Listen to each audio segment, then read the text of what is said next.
Doctor Mohammad Yunus সে কিন্তু ইতিমধ্যে ইসরায়েলকে কিন্তু বলে দিছে যুদ্ধ বন্ধ করার জন্য। আমরা বলবো খুব ভালো কাজ করেছে। মুসলমানের ভাই ভাই, আজকে ডক্টর মোহাম্মদ ইউনূস যে কথাটা সোশ্যাল মিডিয়ার ভিতরে ছড়িয়ে পড়ছে, আল্লাহ তাআলা রব্বুল আলামিন কাকে কখন হেদায়েত দেয় একমাত্র আল্লাহই জানে। আপনারা মারামারি হানাহানি বাদ দেন, সবাই ফিলিস্তিনের জন্য দোয়া করুন এবং ফিলিস্তিনের যুদ্ধ বন্ধ করার জন্য চেষ্টা করুন। ফিলিস্তিনের লক্ষ লক্ষ মায়ের কোল খালি হয়ে গেছে, লক্ষ লক্ষ মায়ের কোল খালি হয়ে গেছে, খালি করছে ইসরায়েল। ডক্টর মোহাম্মদ ইউনূস তা সহ্য করতে পারলো না, সে যুদ্ধ চায় না, যুদ্ধ বন্ধ করতে চায়। কই আওয়ামী লীগের সরকার আপনাদের মা জননী তো কোনোদিন বললো না যে ফিলিস্তিনের যুদ্ধ বন্ধ করো, প্যালেস্টাইনের যুদ্ধ বন্ধ করো, বলছে? বলে নাই। তার লাগবে যে ক্ষমতা, সে ক্ষমতার জন্য কত সারা মানুষকে হত্যা করছে কে? শেখ হাসিনা আপনাদের মা জননী, সে কিন্তু যুদ্ধ বন্ধ করতে একবার বলছে, একবার নিরীহ মানুষের দিকে তাকাইছে। আল্লাহ তাআলা রব্বুল আলামিন দেখুন, এই বাংলাদেশের বর্তমানে অন্তর্বর্তী সরকার ডক্টর মোহাম্মদ ইউনূস সে কিন্তু বিশ্বকে কিন্তু দেখিয়ে দিয়েছে প্যালেস্টাইনের যুদ্ধ কিন্তু বন্ধ করার জন্য কিন্তু আহ্বান জানাইছে। ডক্টর মোহাম্মদ ইউনূসের উদ্দেশ্য তো যুদ্ধ করার না, তার উদ্দেশ্য হয়েছে যে যুদ্ধ বন্ধ করার জন্য।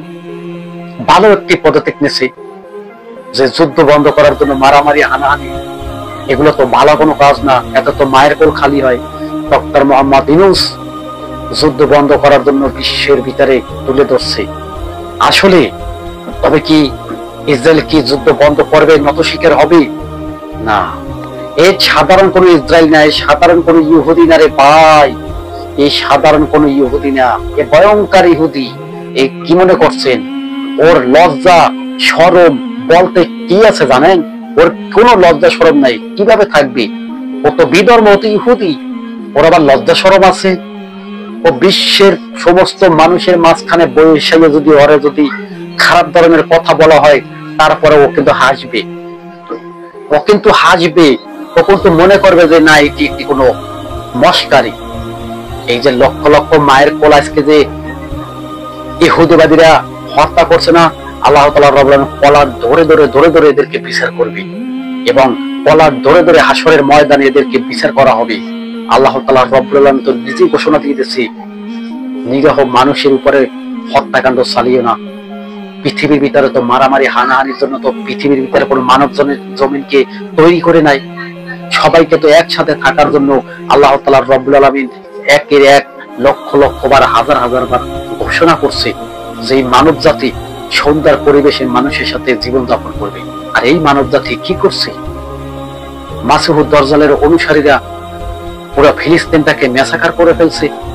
আপনারা মানচিত্রটা যদি দেখেন যে ফিলিস্তিনের যে আল-আকসা মসজিদ, এই আল-আকসা মসজিদ এখন যদি আমরা সার্চ দিই ইসরায়েলের রাজধানী কোথায়, তখন বেশি উঠে আল-আকসা মসজিদ একবারে ওপেনে চলে আসে যে ইসরায়েলের আল-আকসা মসজিদ হলে রাজধানী। এখন আগে ছিল কোনটা? Tel Aviv.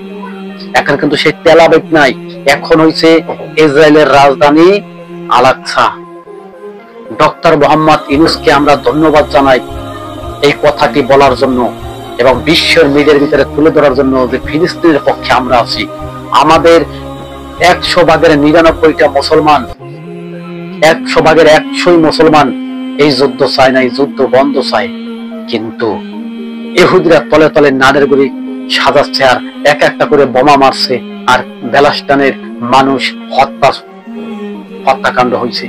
বড় বড় অট্টালিকার ভিতরে বোমা মারছে। এখানে কে আছে? নাবালক বাচ্চা আছে, না মাসুম বাচ্চা আছে, না বৃদ্ধ বয়সী কোনো মানুষ আছে, তা কোনো যাচাই বাছাই নাই। বোমা মারছে, বোমার আঘাতে ধ্বংস হয়েছে।